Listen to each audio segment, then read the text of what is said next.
Почитувани добро вечер, вечерва разговарам со Бобан Стошевски, председател на Пчеларското здружение Пчела од Куманова и Горан Митевски, член на здружението и поранешен председател на Пчела. Господине Стошевски, добро вечер, ви благодарам на одвоеното време.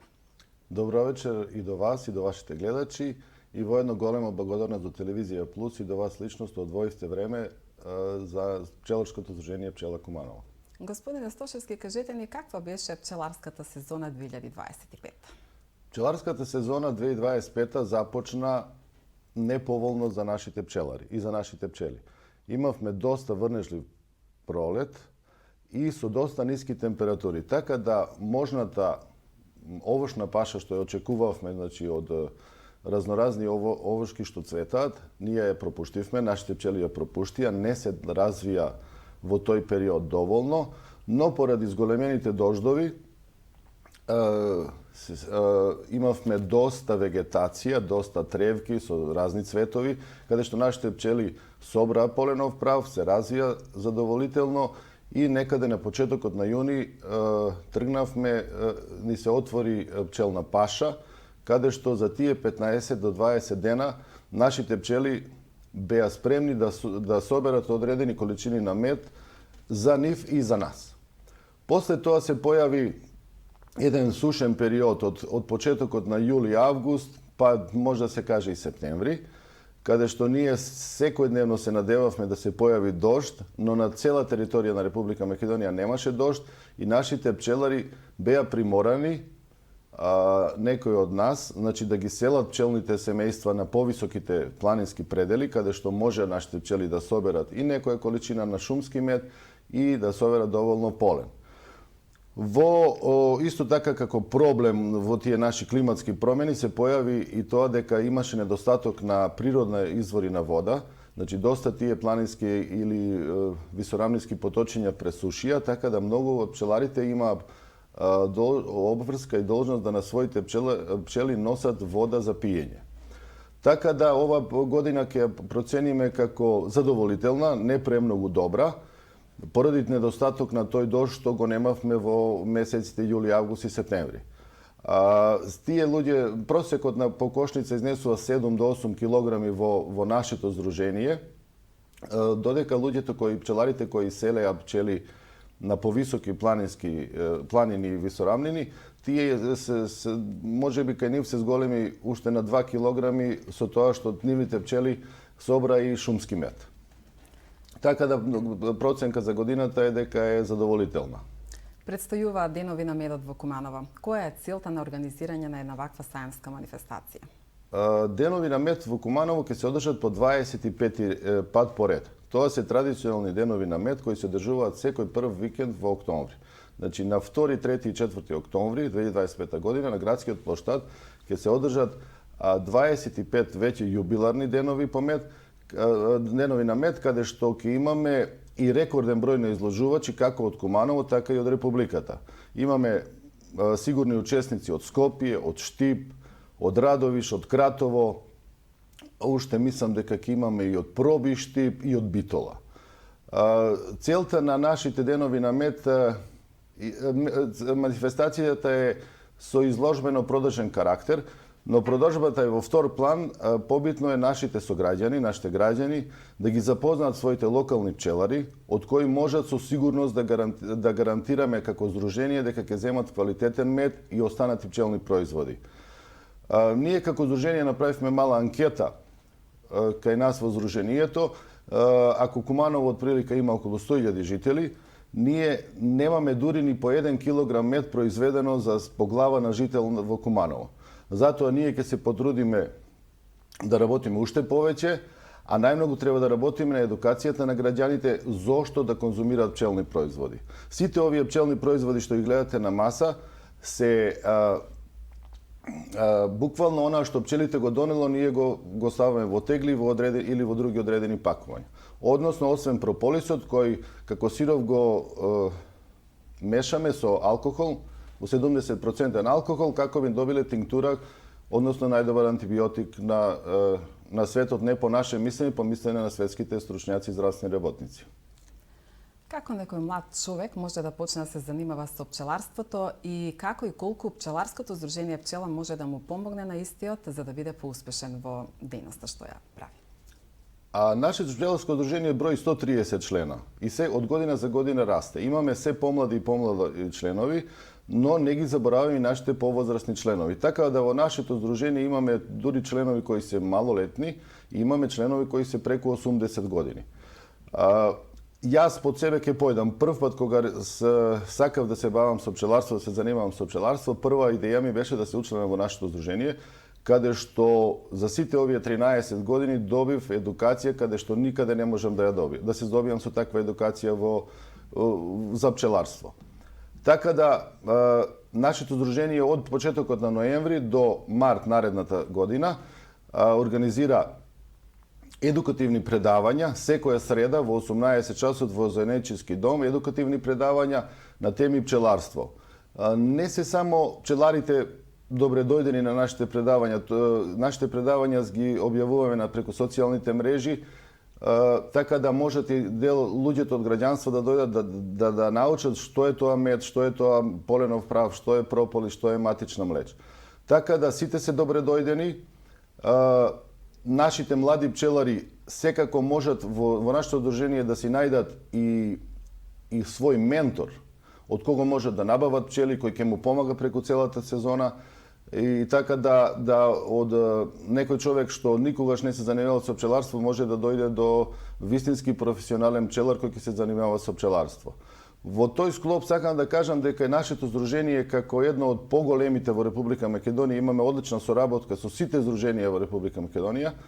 Посебно имаме убава соработка со најголемото здружение во Скопје, Матица, природско здружение Матица во Скопје, со кои имаме и подпишано меморандум за соработка, со кои разменуваме предавачи, со кои организираме заедно да ни дојдат предавачи од странство.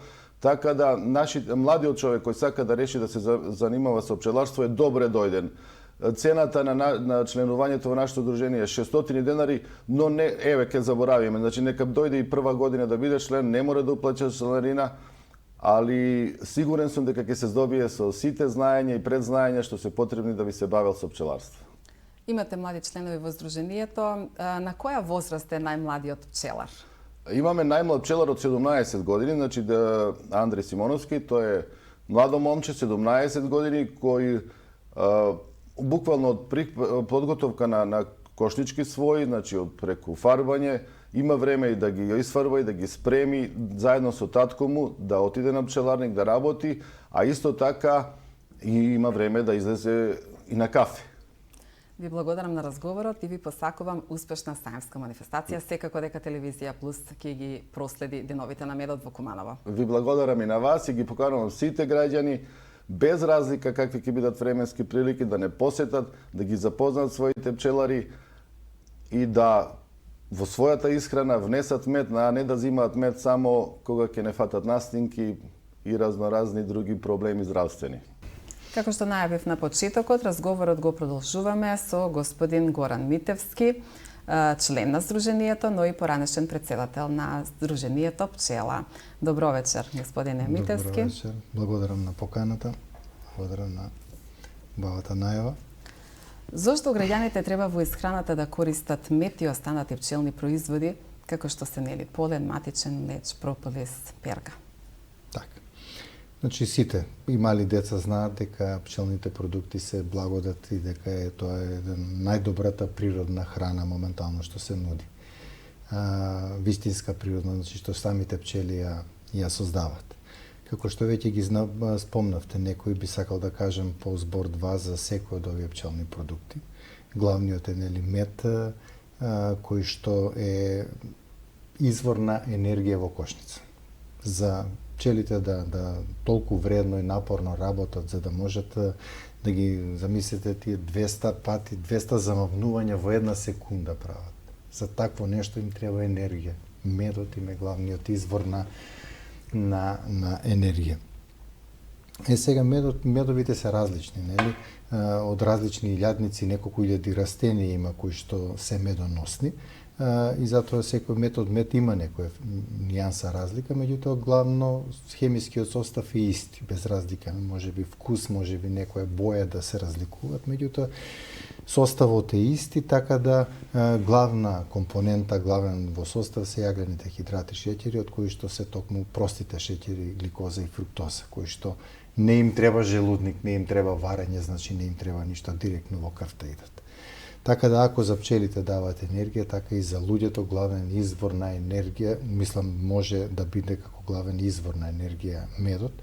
И многу добро е за медот што може да биде носач, носител на било кои лековити билки или храна, значи он може да се меша со секакви чаеви, со некои билки суви, нели, со јаткасти плодови, со разни лековити, нели, плодови кои што може да се мешаат со мед и да ги однесе векам носач, значи медот може да ги однесе токму до целта, односно до заболените клетки или до заболеното ткиво.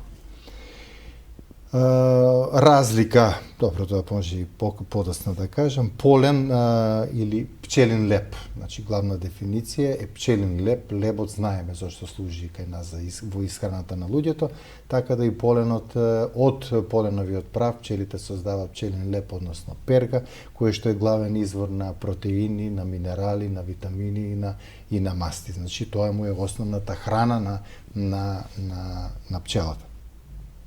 Нормално и он и поленовиот прав, пчелиниот поленов прав, значи има разлика, нели, од чист поленов прав од цвет и пчелата што ќе го донесе во кошница, пошто го збогатува со своји ензими, со нектар, така да има разлика од обичен пчелин прав од цвет и пчелата што ќе го донесе. И затоа поисправно е да се каже пчелин поленов прав или полен. Може да се меша исто така со разна храна, значи може да се јаде како чист, може да се меша со мед, може да се меша со јогурт, да се раствара во чаеви, млеко, кој што како сака, важно е да се конзумира. Свежиот полен е жива храна, значи тоа дава биоенергија, затоа што е жива материја. Од тука започнува, значи тоа се машки полови клетки. Од тука започнува нов живот на едно растение. И затоа велам тоа, тука се милиарди поленови зрна, милиарди сперматозоиди кои што ги ние земаме преку храна. И тоа дава посебно допринос во здравјето на луѓето. Понатаму третиот по значење продукт е прополисот или природен антибиотик. Значи дефиниција која ќе кажеме зошто е прополис антибиотик. Знаеме сите зашто користиме во хумана медицина антибиотици за било каква инфекција, дали ќе биде габична, вирусна или бактериска. Прополисот е најдобриот природен антибиотик. Пчелите го собираат од пупки на млади на растенија и го збогатуваат повторно со своите ензими, со нектар го мешаат и го создаваат прополисот, кој што за нив им служи заштита од разни инфекции, од развивање на бактерии, на габи и на некои други патогени организми. Така да може, нели, тој да се користи во хумана медицина, односно во обичниот живот на луѓето како превентива или како лекување на одредени инфекции. Најчесто како се конзумира, значи граѓаните сигурно ќе ги интересира, највеќе се користи и најдобриот начин е како тинктура, односно растворен во прополисот сироп, растворен во алкохол. И таквата тинктура може во облик на капки, може да се меша со чај, со вода, на било кој начин. Може дури и инхалација да се прави со прополисот. Матичен млеч како дефиниција му било супер храна.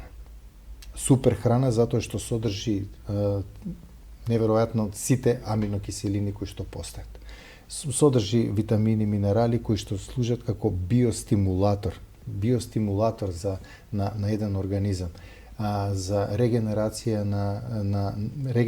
на клетки, за регулирање на ендокриниот систем на човекот, значи ендокрин систем, значи тука спаѓаат сите жлезди со внатрешно лачење, и половите жлезди, и тироидната жлезда, и штитната жлезда, и сите, значи, жлезди со внатрешно лачење, кои што знаеме каква улога имаат во во човечкиот организам. Понатаму сега едно нешто ново што се пласира, не е ново, тоа е старо, меѓутоа сега во последно време така влегува на поголеми врата е трутовското млеко или апиларнил. Значи различно име, тоа се хомогенат од трутовски ларви, кој што има хемиски состав, има многу сличен со матичен млеч, меѓутоа и структурата му е таква како хомогенат, кој што после се цеди, нели се хомогенизираат овие трутовските ларви и кои што имаат многу добри особини, тоа се користи, нели, помага во сексуалноста, особено кај мажите, за плодноста, за ноќно мокрење, за помага, нели, при такви проблеми, за црниот дроб, за жлезди, како тироидната на прво место и така натаму. Понатаму би го спомнал и пчелниот отров. Пчелниот отров е малку поспецифичен. Значи, ние пчеларите многу тешко можеме да го, мислам, не е ни препорачливо, пошто може да биде многу опасен, во мали дозе може да погрешиме во дозирање, меѓутоа се користи во фармацевската индустрија за правење на разни лекови, кои што на прво место е за артритис, за канцер или за МС, за мултипла склероза, кои што може да се користи. Пчелниот восок, тоа се биолошки цигли. Значи, органски, биолошки цигли, значи да направите куќа од органски производ, од сопствени продукти. Тоа е восокот кој што го прават, значи прават саќе, каде што име основното нешто, без саќе тие не може. Тука го прават легото, тука го складират мед, тука се движат, тоа им изолација на куќа, значи за човечка исхрана нема некое значење, затоа што не постојат ензими во човечкиот организам кој што може да го разложи восокот, меѓутоа пак наоѓа одлична примена на првичната примена му била во создавање на восочни ќели. И затоа секој манастир во нашето минато имало и пчеларник од кој што правеле свеќи. Денеска наоѓа голема примена, широка примена во фармацевската и во козметичката индустрија за различни мелеми, намази, креми и така натаму. И дури сега во последно време се повеќе се употребува и пчелната кошница, мирисите кои што ги испуштат за инхалација и за подобрување на белите дробови и на воопшто на целата состојба на организмот на човекот.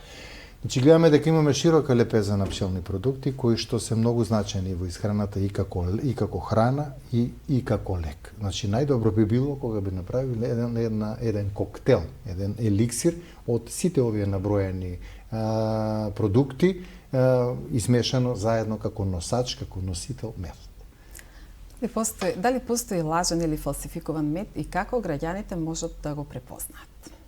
Многу болно прашање тоа за нас, посебно за нас пчеларите. Значи, тоа е нормална работа, ќе кажам, заради тоа што нели шеќерот е 50 денари, а медот е 600 денари. Значи, што има толку голема разлика, има простор за бизнис.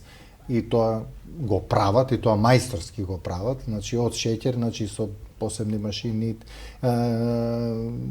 инвертери кои што ги прават, нели го инвертираат шеќерот, прават.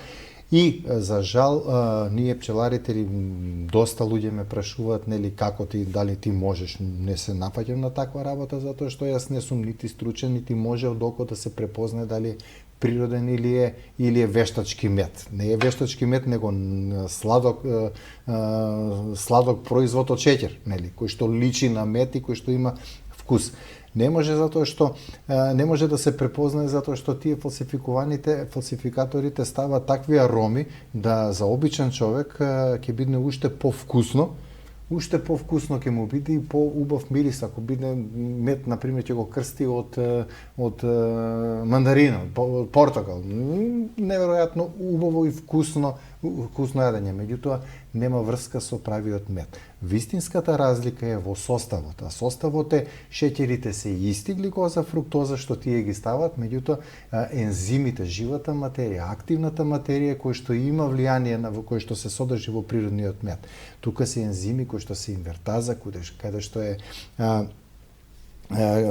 пероксидаза и диастаза, кој што диастазата е па главниот ензим кој што дава кој што е индикатор при проверување на лажен од фалсификуван мед. Значи диастазниот број дава процентот на присуство на диастаза ни дава знак дали е природен или не. Без овие компоненти значи го нема она лековито и она вистинското употреба правиот мед.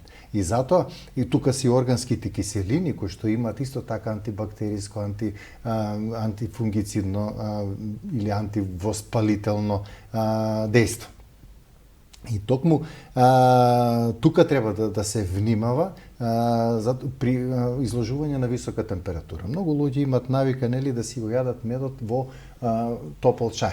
Го засладуваат им е многу вкусно. Меѓутоа мора да се почека да се разлади чајот на некои 40 на степени, па дури тогаш да се стави медот. Затоа што на висока температура токму овие елементи што ги кажав, овие ензими, овие киселини го губат своето дејство. Значи, само исто, дали шеќер ќе ставиме или мед, значи не сме направиле ништо. Сега ќе каже некој, немам термометар, нели, како ќе? Прс може да држи до 41 степен. На 41 степен ќе мора да го вадиме. Тоа е индикатор кога можеме да го ставиме медот и да го промешаме. Инаку како ќе најдобриот начин да се заштитат од такви медови кои сака на вистински мед да купи, ќе си купи од пчелар. Од пчелар матичен, секој човек мора да си има свој матичен пчелар во кој што има доверба, кој што знае како работи, како се мачи и што преку цела година што работи, значи тој не му е целта јас како пчелар јас да правам фалсификати, нели да правам од нешто мед или да купувам. Ја не сум трговец, јас сум пчелар. Искрен нели кон граѓаните и кон мојот мед го јадат и моите внуци, и моите деца, јас сите и истиот мед ја немам, ово е за пазар, ово е за дом. Такви извори треба да си ги бараат а не од маркетите, нели? Не правам сега нели нешто против маркети и наши медови има се наоѓаат на штандовите на маркети, меѓутоа во главном е лична, пошто достапни сме. Токму и затоа сега се организира овој сајм Ден нови на мед, каде што ќе можат луѓето да не препознаат, да не видат кои се тие вистинските пчелари во ова наша околина и во Македонија, па да видат нели од каде би можеле да се снабдат со мед. Повеќе од 5 децении постои пчеларското здружение Пчела во Куманово. Кажете ни, вие како поранешен председател на здруженијето, од кога сте член и ако може малку повеќе околу историјатот на ова здружение. Па да, има голема историја, така да ние сме едно од постарите, не знам со Матица Скопје сме некаде тука, можеби они се малце постари, меѓутоа со прекини, меѓутоа во континуитет ние работиме од 71 година со ова име и со овој